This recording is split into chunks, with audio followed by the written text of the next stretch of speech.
Oh my God, they destroyed Star Wars. That right there was for all you jackasses that made comments about this show without even watching it. For those of you guys who did watch the show and didn't like it, totally have respect for you guys. Make the content that you're making. I like watching those videos, but I can't stand it when I tune into somebody's show. They make a comment like, this show destroys Star Wars, and then 5 minutes into it, they say they haven't even watched the show. That just is just irritating. For those of you guys who tuned in to see my reaction to episode 3, I want to apologize. I just didn't get it done. I was tired yesterday, and I ended up watching it on my couch. So I'm gonna give you my thoughts on episode 3, just off the cuff, my initial feelings about what I saw. So if you wanna watch episode 3 and you don't wanna get spoiled, please go watch that episode first and then come back and then hang out with me, because I am gonna talk about some details about the episode that may spoil it. Otherwise, for those of you guys with me, let's talk about it. So for those of you guys who got a chance to see the very first 3 episodes, the first 4 episodes early, and you were claiming that Leslie Headland rewrote Star Wars and made this fresh and new for all of us and just made everything different, shame on you. It really wasn't that different. She used a lot of elements that were already there and created by George Lucas and other directors and just reskinned it essentially. Did this episode break Star Wars? Nah, not really. The Force is not gay. I didn't get any feelings like that. Were there lesbians in space? Maybe. You know, but they really didn't show anything like that. So I didn't feel like there was anything that was, you know, inherently different than what I had already seen or come to know about Star Wars. These witches that they had in space, like I thought, was very much similar to the Night Sisters, and they were just reskinned and on a better planet. The dynamic between May and Osha kind of reminds me a little bit of Arkin's story from the Old Republic. He had a light-sided brother. He was kind of dark-sided. By the way, if you want to watch a really good Star Wars story, that little cinematic right there is about 5 minutes long and does wonders. Really cool.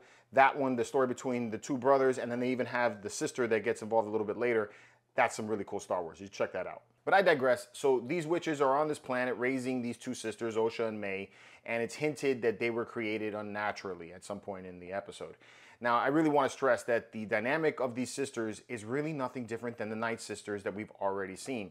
Yes, 2 of them are a little closer than the others, but as far as the rest of the sisters go, it just really just seems like the Night Sisters. Nothing very different. And I think that's the first miss of this episode.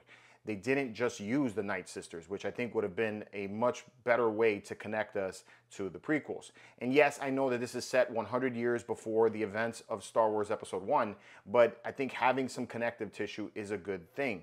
As we're sitting right now, it's 80 years since D-Day, and there are still some people alive that were at that event, that war. So, you know, it's not far off to think that some of these characters that existed in the prequels are alive at this point.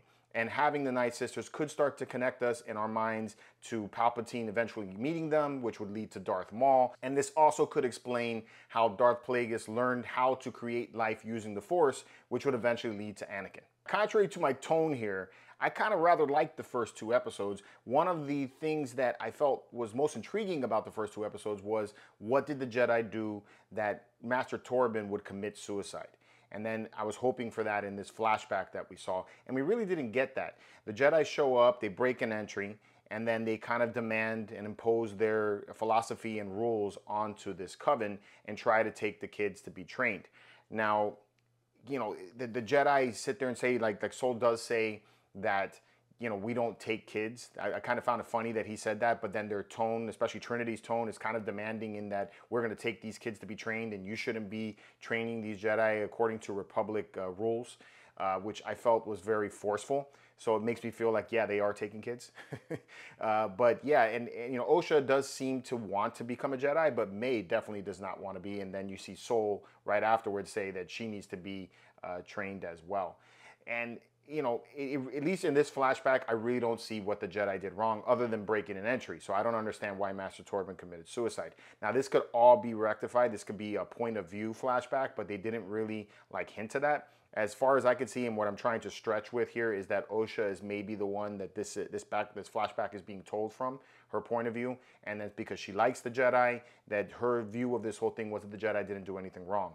So maybe we'll get another flashback from, you know, told from May's point of view, and maybe a flashback that what really happened, and we'll get a full picture. But as of right now, I really don't see what the Jedi did that could have caused Master Torben to commit suicide.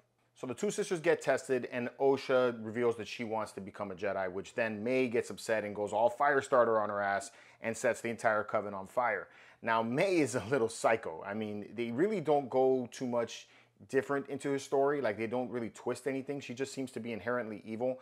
Unlike the story of Arkin, like I explained earlier in the Old Republic, I think that was a much better thought out little cinematic, because at least in that one, you know, Arkin and his brother from very young are trying to train to get the approval of their father. And Arkin feels unappreciated, which then leads him to the dark side and then leads him to kill his brother.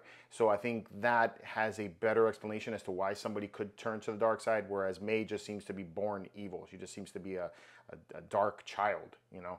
So when Osha reveals that she wants to leave to become a Jedi, May is upset. And then she starts a fire, you know, and destroys the entire coven. In the next scene, we see that the coven is completely on fire, which I thought was kind of crazy, you know, considering that all she did was light up a book. And then I guess so that could lead to a big fire. But the witches are all dead. And I feel like May couldn't have possibly done that on her own, which is why I feel like there's more to the story. And this is possibly being told from Osha's point of view. So maybe we'll find out exactly what really happened to the witches. You know, did the Jedi get involved, right? So I feel like there's possibly more to the story that hasn't yet been explained. So overall, I thought this episode was kind of boring. Maybe not Andor level boring, but you know, it just didn't really take this show to any new levels as a mystery or even as a Star Wars story. As it sits, this episode of The Acolyte was my least favorite of the three. And maybe it'll get better as we go. Obviously, this doesn't define the entire show as a whole. I still need to watch everything before I give you my final thoughts on it. Let me know what you guys think about this episode in the comments below. And until next time, may the Force be with you.